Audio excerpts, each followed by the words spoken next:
Balayya unstoppable ఏది programme పేరే కాదు, ఆయన సినీ జీవితం కూడా. భారతదేశ చరిత్రలో సుదీర్ఘకాలం పాటు సినిమాలు తీసిన వాళ్ళు చాలామంది ఉన్నారు, హీరో హీరోయిన్లు. అయితే హీరోగానే ఇప్పటికీ కూడా కొనసాగుతున్నటువంటి 50 సంవత్సరాలు హీరోగా రికార్డ్ ఎవరి వల్ల సాధ్యంగా లేదు.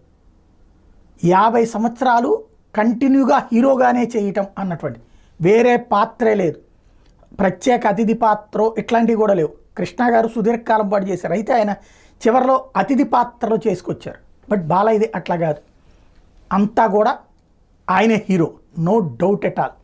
50 సంవత్సరాలు అయిన సందర్భంగా ఇప్పుడు తాజాగా ఆంధ్రుల అభిమాన కథానాయకుడు నందమూరి బాలకృష్ణ తన 50వ ఏట నట ప్రస్థానాన్ని విజయవంతంగా పూర్తి చేసుకున్న సందర్భంగా శుభాకాంక్షలు, అభినందనలు అంటూ చంద్రబాబు గారు ఓ ట్వీట్ చేశారు. 50 ఏళ్ల క్రితం